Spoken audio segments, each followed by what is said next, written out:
से इस दुकान के बारे में आपको पता चला? क्या खास है इस दुकान में? इस दुकान में पहली बात तो ये है कि विश्वास जो इन्होंने संस्कारधानी वासियों के ऊपर किया है वो अतुलनीय है और इस प्रयास को सभी को सराहना चाहिए।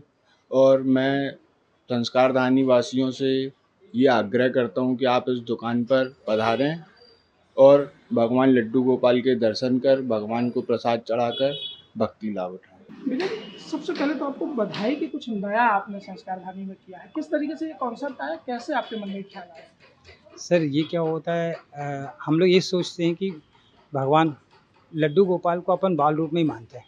तो जब लड्डू गोपाल बाल रूप में मानते हैं तो बच्चों के लिए ही लड्डू रहते हैं, बड़ों को तो ऐसे ही लड्डू तो नहीं रहते। तो खुशी का मौका है, जन्मदिन है, दिवाली की मिठाई, तो अपन लोग पुराने समय में अपन लड्डू भी देखते थे।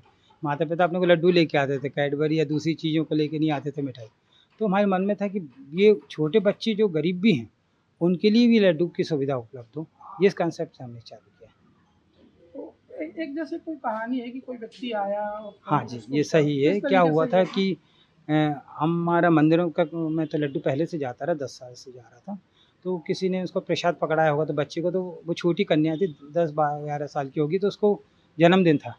तो वो डब्बा लेके किसी ने दिया, तो एक लड्डू पसंद आया, तो कहते हैं हमको यही वाला लड्डू लेना है, उसका जन्मदिन था। अब वो दिक्कत क्या हो गई कि उसके पास में 50 रुपये थे, 200 रुपये का लड्डू था। कहती आप हमको लड्डू दे दो। उसके पिताजी पैर पड़ने लगे। तो हमने कहा नहीं, पैर मत पड़ो, क्योंकि भगवान के आप पैर पड़ो। कहता नहीं, आप दोगे तो आप ही ना, तो आप हम विश्वास से दिलाते कि अगले महीने तनख्वाह मिलती थी, हम आपको दे देंगे। तो हमने कहा नहीं, आप ये मत करो। तब हमारे मन में लगा कि यार इनको संकोच भी हो रहा है और बच्चे के मन में क्या जा रहा है कि पिताजी जन्मदिन के टाइम पे पैर पड़ के भीख जैसे मांग रहे।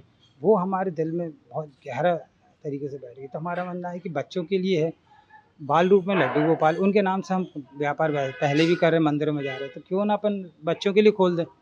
बड़ों में तो वैसे ही शुगर रहती नहीं खाते, तो बच्चों के लिए तो कम से कम, पेरेंट्स का पैसे नहीं है, हमसे लेने में उनको संकोच होता है कि पैसे कल को उधार ना मांग लें। स्वाभिमान भी एक चीज़ होती है। तो उन्होंने कहा भगवान से मांगो तो कोई बात, उनको तो आपके अंदर की सब चीज़ मालूम है कि इनको पैसे हैं नहीं हैं, घर की स्थिति क्या है, तो उनसे कुछ चीज़ छुपी नहीं है। इसलिए हमने उनको बैठा दिया। अब आप उनसे उधार मांगो, बार्गेनिंग करो, जैसा करना आप करो, ये चीज़ है। कुछ एक नया अनोखा अपन इसमें ये देखने को मिला, ना तो कोई मालिक है ना कोई कर्मचारी है, जी। सेल्फ सर्विस का एक बोर्ड लगा है, पेमेंट के लिए भी सेल्फ व्यवस्था है। जी। किस तरीके से पूरा सिस्टम या प्रक्रिया आपने अपनाई? ये दिमाग में आया था कि देखिए कोई ना कोई वहाँ रहेगा तो सामने वाला झिझक रहेगी, वो लेगा नहीं। बड़े लोग तो आके आराम से ले जाएंगे, पर गरीब को आगे थोड़ा सोचना पड़ेगा कि इन्हें कहीं मना कर दिया, टोक दिया, कितने पैसे इसमें MRP इतनी डिलीवर, आप हमको कम पैसे दे के जाएँ। तो वो चीज़ हमने संकोच खत्म हो। जब भगवान को बैठा दिया पूरी तरह, तो वो व्यापार वो अपने हिसाब से करें। जो सामने वाला जो है वो उसकी भावना समझते हैं, वो उससे अपने अधिकार से, कोई बाल रूप में है, बोल सकते हैं कि बेटा अभी पैसे नहीं आए, जब आएंगे तो हम दे जाएंगे। व्यापार हमेशा घाटे या फायदे को देख के होता है। जी। यहाँ तो ना तो घाटा दिख रहा है ना हम फायदा दिख रहा है, भगवान भरोसे भगवान दुकान चला रहे हैं। भगवान भरोसे ही फ़ायदा होता है, क्योंकि उस देखो जितना भाग्य में लिखा उतना ही मिलना है, इससे कम ज़्यादा तो होना नहीं। तो अपन उसको पकड़ के बैठे, इसको भी ले लो, ये भी खा लो, ये भी खा लो, जो भाग्य में उतना ही मिलना जो है। तो कहीं किसी ने घाटा दिया है तो उसको पूर्ति करने वाला कहीं ना कहीं बहाने से कोई आपकी उनको पूर्ति कर जाएगा। ये हमारे साथ सोच है। जैसे कि आप बीमार नहीं हो रहे, घर में मदर अमन 90 साल की, उनको कोई बीमारी नहीं है, घर के सबके अच्छे लोग, संस्कार, कोई झंझटें नहीं है, तो समझिए भगवान आपको बचा रहा है। हॉस्पिटलाइज आप नहीं हो तो कम से कम भगवान दूसरे रूप में आपको दे रहा है। ये चीज़ सोचो आप।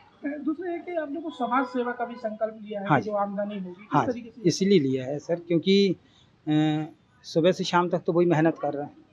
हम बैठते तो कोई नहीं आता, आज वो बैठे हैं तो सब लोग आ रहे हैं। तो मेहनत तो बेचारे वही कर रहे हैं, दिन भर बैठे हुए हैं बाहर धूप में, उसमें हमने AC लगाया सब है, पर दिन भर बेचारा आराम का टाइम वो नहीं हो पा रहा। लोग आ रहे हैं तो उनका आराम का टाइम 1 घंटा हम लोग बंद रखते हैं। तो जब वो बैठे हैं और बच्चों के लिए ही बना है, तो बच्चों के उनका शुद्ध फ़ायदा का जो आधा हिस्सा, हमने लोग 10% मानते हैं, 50% हमारे बेटे हैं वो, तो हमने कहा भाई आधा तुम्हारा आधा हमारा रहेगा। तो आधा जो उनका हिस्से का रहेगा वो पूरा उसमें किसी संस्था में नहीं जाएगा। ये व्यक्तिगत जो हॉस्पिटलाइज जो बच्चे हैं, हैंडीकैप हैं, या किसी को ऑपरेशन होना है, नीड है, किसी को पढ़ाई में ज़रूरत है, उनको अपन संस्था को भी नहीं, उनको व्यक्तिगत अपन मदद करेंगे। जैसे पता लग जाएगा हॉस्पिटल में कोई एडमिट है, पता लग गया, अपन ने देख लिया कि हाँ ये सही में दिक्कत, हॉस्पिटल को उसका पेमेंट चलाएगा। कितने घंटे से ये दुकान खुली रहेगी, क्या रहेगा? सर ये कि 11 बजे से हम लोग ने 1 बजे तक रखा है। 1 से 2 भगवान भोजन करके विश्राम करेंगे और 2 से 8 बजे तक हम लोग इस तरह की और वीडियो देखने के लिए हमारे YouTube चैनल को सब्सक्राइब करें और बेल आइकन को दबाना ना भूलें। यदि आप हमारा वीडियो Facebook पर देख रहे हैं तो पेज को लाइक और फॉलो जरूर करें। हमारे अन्य सोशल मीडिया पेजेस से भी जुड़ें।